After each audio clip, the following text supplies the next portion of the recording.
విషయమే. ఇప్పుడు BRS party social media నన్నే దాడి చేస్తుంది, హరీష్ అన్న మీడియా నన్నే దాడి చేస్తుంది, సంతోష్ అన్నకున్న సీక్రెట్ మీడియా నన్నే దాడి చేస్తుంది. అందరు కలిసి నా మీద దాడి చేస్తున్నట్టే కదా, అలా కొత్త ఏం లేదు. అది మీ అందరి దృష్టిలో కూడా ఉన్నది కాబట్టి అది కొత్త ఏం లేదు, వింతేం లేదు. Thank you.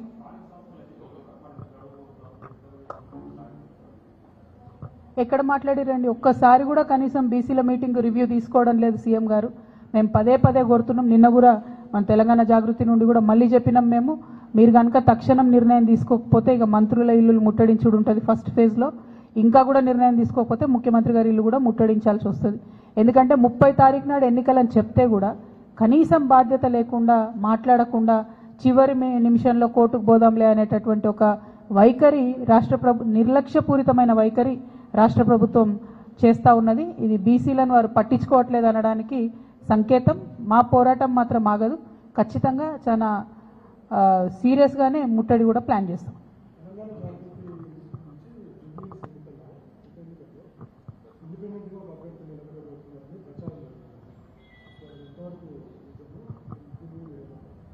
జై Telangana. Thank you. Thank you.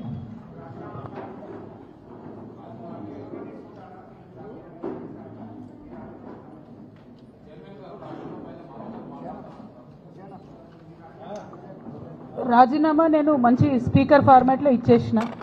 Chairman గారు నాకు మళ్ళీ నేను తెల్లారు కూడా ఆయనకు ఫోన్ చేసి కూడా చెప్పిన, నేను మంచి సౌండ్ మైండ్లో ఇచ్చిన సార్, కంపల్సరీ నా రిసిగ్నేషన్ యాక్సెప్ట్ చేయండి అని. మరి వారు ఎందుకు డిలే చేస్తున్నారో నాకు తెలియదు. చాలా కారణాలు చెప్తా ఉన్నారు. ఆ కారణాలు నాకు అనవసరం. నేను రాజీనామా చేసినాను. బీఆర్ఎస్ పార్టీ ద్వారా నాకు వచ్చినటువంటి పదవి ఆనాడు వద్దనుకున్నా, ఇవాళ కూడా వద్దనుకుంటున్నా. మళ్ళా పంపమంటే మళ్ళీ పంపుతా ఉత్తరం, నాదేం ప్రాబ్లం లేదు. Thank you. ఏం అడగలే, నాకు ఎక్స్ప్లెనేషన్ అడగలే, ఏం అడగలే.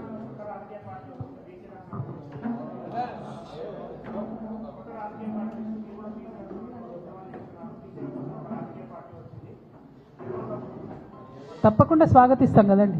ప్రజాస్వామ్యంలో ఎన్ని పార్టీలు ఉంటే అంత మంచిది, ఎన్ని గొంతులు ఉంటే అంత మంచిది, ఎన్ని వాయిస్లు ఉంటే అంత మంచిది. తెలంగాణ ఉద్యమంలో కూడా మనం ఒకటే మాట అనుకున్నాం, ఎంతమంది జై తెలంగాణ అంటే అంత జల్దీ తెలంగాణ వస్తుందని. సో ఇప్పుడు కూడా ఎంతమంది జై బీసీ అంటే అంత జల్దీ బీసీలకు రిజర్వేషన్లు వస్తాయి. కాబట్టి అందులో సెకండ్ థాట్ ఏం లేదు. తప్పకుండా స్వాగతిస్తాం. Thank you. జై తెలంగాణ. ఇంకా చాలా మాట్లాడేది ఉండేనా మనం? నా బాధ ఏంటంటే నేను బతుకమ్మ చెప్తే మీరు కృష్ణ నీళ్ళు వేయరేమో అని. దానికేనా? రేపటి నుంచి బతుకమ్మ సంబరాలు ప్రారంభం అవుతున్నాయి. ముందుగానే తెలంగాణ ఆడబిడ్డలందరికీ కూడా బతుకమ్మ పండుగ శుభాకాంక్షలు తెలియజేస్తూ ఉన్నాం.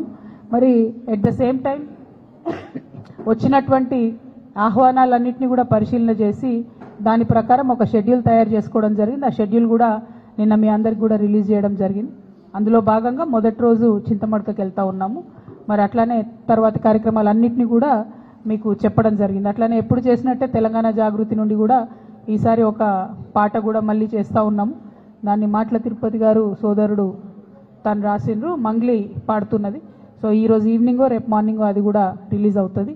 సో అట్లా ఎప్పుడు చేసినట్టు బతుకమ్మ సంబరాలు ఎక్కడ తగ్గకుండా చేయాలని అనుకున్నాం.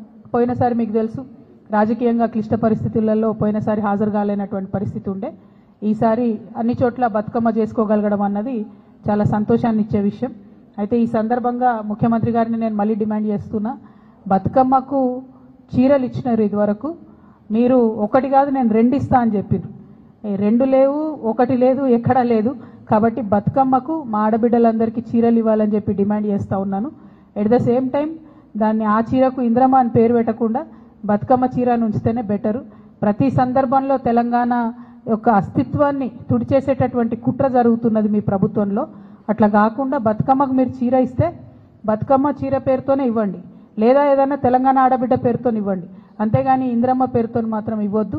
ఇప్పటికే కుట్రపూరితంగా ఈ ప్రభుత్వం తెలంగాణ తల్లి దగ్గర నుండి బతుకమ్మను దూరం చేసింది.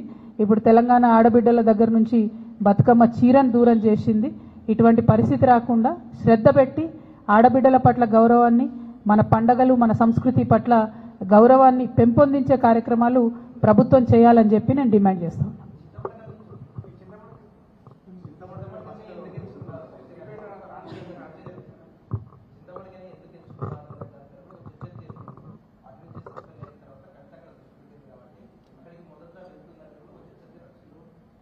అంటే ఇప్పుడు ఆహ్వానాలు చాలా వచ్చినాయి బ్రదర్. సొంత ఊరు ఆహ్వానం అన్నది చాలా ఆత్మీయంగా ఉంటుంది, చాలా హృదయంగా ఉంటుంది, హృదయానికి దగ్గరగా ఉంటుంది. కాబట్టి ఆ ఆహ్వానాన్ని యాక్సెప్ట్ చేసినాం. పైగా వాళ్ళు పర్టికులర్గా ఎంగిల్పూల నాడే రమ్మన్నారు, అంటే మొదటి రోజే రమ్మని అడిగిండ్రు కాబట్టి అక్కడికి పోతున్నాం.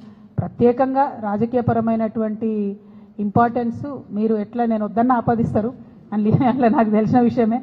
కాకపోతే నేను మాత్రం మా ఊరికి పోతున్నా.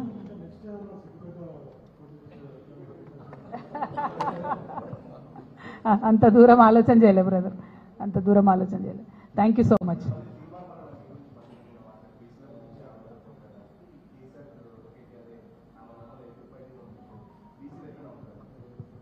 నేనేమంటున్నా బ్రదర్, ఇష్యూ మీద మాట్లాడితే ఆన్సర్ ఇస్తాం, పర్సనల్గా మాట్లాడితే ఇక ఏం చెప్తాం చెప్పు. ఊకే బీసీల గురించి కొట్లాడదాం, అందరం కలిసి గట్టిగా ఎంటబడి బీసీల రిజర్వేషన్ సాధించుకుందాం. ప్రభుత్వం మీద చేయాల్సిన కొట్లాట ఇడిచిపెట్టి బీసీల కోసం కొట్లాటలు మనం లోలు పెట్టుకుంటే ఏమొస్తుంది? అందరం కలిసి ప్రభుత్వం మీద ఫైట్ చేయాలి, అందరం కలిసి లీగల్ ఫైట్ చేయాలి, స్ట్రీట్ ఫైట్ చేయాలి, అవసరమైన కాడ బీసీ రిజర్వేషన్ సాధించాలి. జై తెలంగాణ.